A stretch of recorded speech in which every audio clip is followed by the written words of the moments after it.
Cher moi du passé, la lettre que je t'écris est une lettre que j'aurais aimé recevoir avant d'entamer cette période importante qu'est le lycée. Voilà une liste non exhaustive qui pourrait servir de petit guide relationnel pour que tes relations, qu'elles soient amoureuses mais aussi amicales ou familiales, puissent être saines. Pas mal de choses ont changé, tu as changé, voilà ce que j'en ai tiré. Pour commencer, la seule relation durable que tu auras tout au long de ta vie, c'est avec toi-même. Alors autant qu'elle soit saine. Tu as de la valeur, fais-toi confiance sur tes choix et tes décisions. S'aimer, c'est un long processus. Ne te compare pas aux autres, car chacun et chacune est différente et a sa propre valeur. Entoure-toi de personnes qui vont te permettre de grandir et de te développer. N'aie pas peur du changement. Je sais que c'est plus facile à dire qu'à faire, mais il a beau être inquiétant, le changement est là pour ton bien et te faire avancer. Des liens se tissent et d'autres se dénouent. N'aie pas peur de te détacher de certaines personnes si elles ne t'apportent que des ennuis. Ne cherche pas toujours la destination au bout du chemin, car c'est en marchant qu'on apprend. Regarde en arrière, mais continue d'avancer. Tire les leçons du passé, mais n'essaye pas d'y retourner. Laisse les gens venir vers toi. C'est ok d'accepter de nouvelles personnes dans ta vie. Évite les a priori, les gens peuvent surprendre. Il n'y a pas de manière idéale de se mettre en relation. Mais écoute-toi.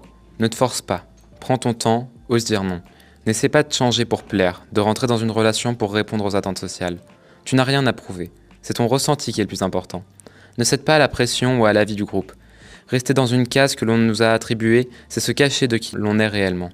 Crée ton propre rôle, à ton image. Suis tes envies et tes passions. Apprends à poser tes limites.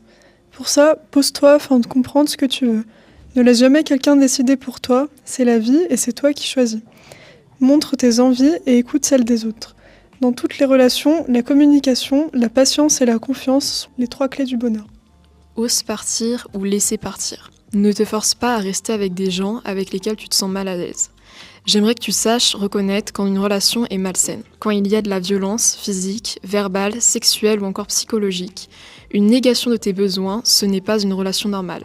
Parfois ton corps te fera comprendre que cela ne marche pas. Écoute-le. Quand tu doutes de quelque chose, c'est que quelque chose bug. Cependant, j'aimerais aussi que tu acceptes les relations qui te correspondent, que tu acceptes d'être vulnérable. Sois là pour les gens que tu aimes et laisse-les être là pour toi. Tu as le droit de partager des choses qui sont difficiles.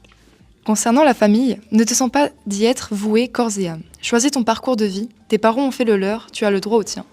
En fait, l'amour c'est comme la météo. On peut être frappé par la foudre, être aveuglé par le soleil et ne pas voir les nuages et la pluie arriver. Mais heureusement, la pluie crée aussi des arcs-en-ciel et après la plus violente des tempêtes, revient quand même le soleil. Bon, c'est un peu bateau tout ça, tu me diras, mais je t'assure que tu comprendras plus tard. Ne t'excuse jamais de vivre, d'être et de devenir qui tu veux. La bise, ton toit.